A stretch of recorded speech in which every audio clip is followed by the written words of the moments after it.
Nesse momento, nós vamos entrar na lição sobre os manuscritos do Mar Morto e o estudo do Novo Testamento. Essa transição que é tão importante na história. Então, nós vamos ver justamente a história descoberta da divulgação desses escritos do Mar Morto e como essa história ela é importante para o estudo da Bíblia Sagrada. Bom, tudo começou com dois pastores beduínos que encontraram os primeiros 7 manuscritos em 1946. Eles encontraram de forma acidental. Diz a história que eles estavam andando e se perdeu parte de seu rebanho, eles jogaram pedras para dentro, um garoto jogou pedras para dentro da caverna, ouviu alguma coisa quebrando, quando foi ver um jarro e tinha alguma coisa dentro, chamaram essas pessoas. E daí quando eles chegaram, tinha na verdade manuscritos. E eles, quando identificaram esses manuscritos, eles tentaram vender isso, passar para frente. E um aspirante negociante de antiguidades em Belém, chamado Cando, comprou 3 rolos por menos de $100, ou seja, uma verdadeira mixaria. Cando os revendeu a outros e comprou mais manuscritos em 1947, e um deles foi vendido para o cabeça do mosteiro de São Marcos, em Jerusalém, que mais tarde mostrou os manuscritos para especialistas. Já em 1947, beduínos vendem mais manuscritos para um outro negociante chamado Feudi Salahi, que os ofereceu para os israelenses via o professor Sunek da Universidade Hebraica de Jerusalém. E Israel comprou esses manuscritos. Apenas em 1948, um ano depois, o metropolitano do monastério de São Marcos, como se fosse o cabeça, né, um dos deões desse monastério, mostrou os manuscritos para estudiosos, que na época os estimou serem de cerca de 100 antes de Cristo. Alguns manuscritos foram levados para os Estados Unidos. Aqui, você pode ver nessa foto, é um anúncio no jornal The Wall Street, oferecendo esses manuscritos para a venda. E, evidentemente, ele estava representando esse monastério aqui de São Marcos e o Estado, em nome do Estado de Israel, e estava oferecendo por $250 mil. Né? Esse é o valor que foi comprado. E desde então os estudiosos começaram a reconhecer a importância desses documentos antigos. E é interessante que mesmo o documento do primeiro, ao redor ali da época de Jesus, fazendo referência a esses textos com mais de 2.000 anos de precedência, você imagina que os estudos dos manuscritos do Mar Morto foi importantíssimo, principalmente para ver a verificação da a confiabilidade do texto da Bíblia. Será que ele foi modificado, corrompido ou não? E aqui nós vamos ver que os manuscritos do Mar Morto foram encontrados e espalhados através de 11 cavernas, na área conhecida como Qumran, e as cavernas estavam espalhadas em toda a cadeia da montanha em frente ao Mar Morto. Eu pude ir em Qumran em 2012, é interessante, você quando entra ali nessa região, o Mar Morto, as cavernas, ali você consegue ver as cavernas, e os arqueologistas, eles escavaram essas cidades dessas pessoas que moravam ao redor de Qumran, pessoas que são conhecidas como essenos, que eram, na verdade, reformistas da religião judaica do período do Segundo Templo, e se escondiam, viviam nesses lugares afastados, com uma forte visão apocalíptica, rituais de batismo, purificação, e evidentemente crítica à religião institucionalizada como vivenciada e experienciada pelos saduceus, que eram a classe dos judeus que dominavam as relações do templo. Em outras palavras, você talvez na sua vida de adventista conheça alguns desses grupos, não é verdade? Que acabam se isolando, vão morar nas montanhas e criticam, por exemplo, a religião institucionalizada, falando que estão corrompidos, só querem saber de dinheiro e assim por diante. Então, isso daqui não é novo, né? Essa comunidade dos qumranitas já viviam desta forma. Aqui você pode ver algumas dessas ruínas de Qumran. Você vê batistérios, inclusive muitas pessoas, quando descrevem o estilo de vida de João Batista, fazem grandes correlações. Né? Pessoas que moram no deserto, pessoas que pregam um batismo de arrependimento, pessoas que vem com esse viés reformista, em outras palavras, que a religião institucional e corrente, e ora corrente está corrompida, é insuficiente, não retorna para o ideal pela qual esta religião foi estabelecida.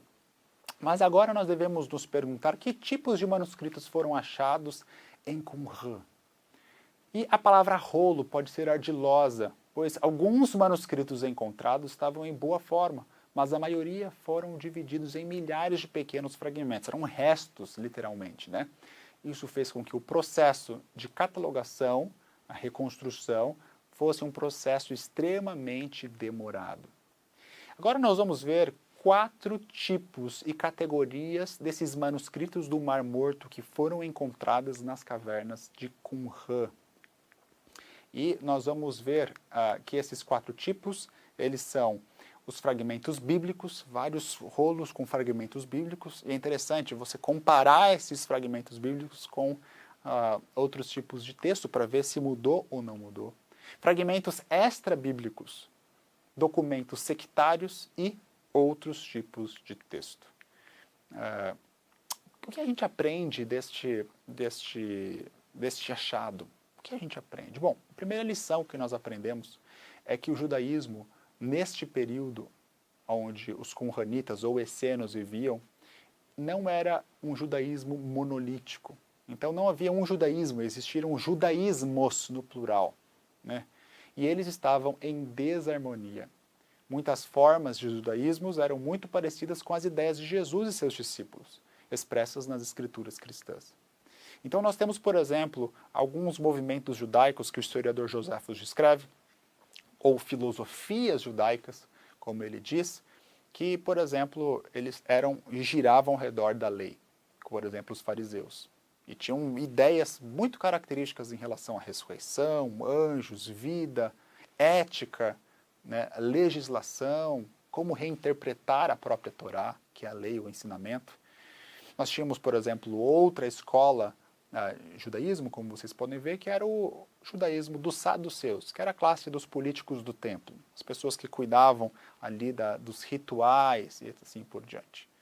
Nós temos, por exemplo, essa comunidade de Qumran, que eram os essenos, pessoas reformistas, moravam fora da cidade, moravam como se fosse no deserto, e tantos outros tipos de judaísmo. Como você pode ver aqui nessa imagem, você tem o povo da terra, que em realidade é as pessoas sem religião.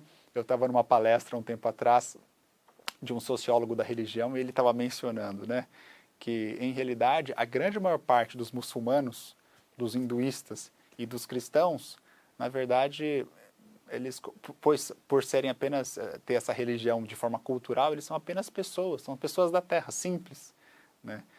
Quando as pessoas falam de teologia, na verdade é uma classe pequena que vai entender a teologia e vai poder discutir as diferenças. Então a gente tem os judeus da terra que apenas estão preocupados em comer, em beber, em sobreviver, talvez, né? Nós temos, por exemplo, os essênios, que são os qumranitas, nós temos o judaísmo militante, judaísmo herodiano, né? Nós temos o judaísmo farisaico, que nós vimos saduceus, nós temos o movimento judeu de Jesus. É importante nós notarmos que os primeiros cristãos eram judeus, né? Apenas depois lá em Paulo que o evangelho começa a ser pregado e esse evangelho ser levado para os gentios. Nós temos essa primeira igreja paleocristã, uma igreja primariamente de matriz judaica. Os helenistas, os israelitas samaritanos e os movimentos contrários ao templo. Então nós aprendemos isso, que o judaísmo não era homogêneo. E por essa razão, nós vimos que o movimento de Jesus Cristo no primeiro século, as suas lições, os seus ensinos, tinha em comum aspectos semelhantes e o discurso de Jesus, ele tinha um linguajar que encontrava a sua casa, sua significação durante este período.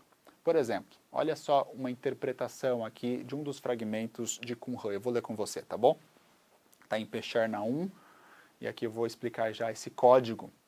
Então, olha só. Onde está a cova dos leões, a caverna dos filhotes? Naum 2, 12.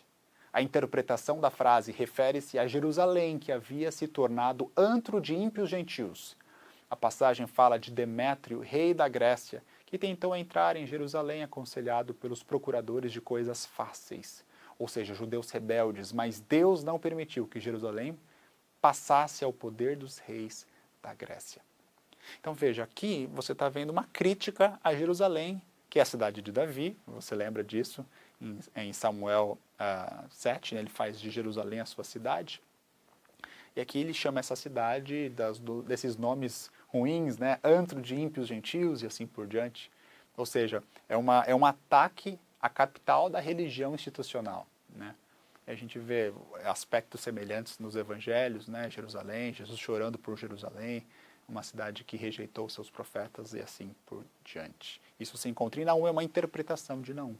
Quando a gente vai ver nos manuscritos do Mar Morto esse código 4QPNA, o 4 significa o número da caverna que o fragmento foi encontrado, o Q é por Qumran, o P é o tipo de literatura, nesse caso um Pesher interpretativo, e o Na é o livro da Bíblia de Naum.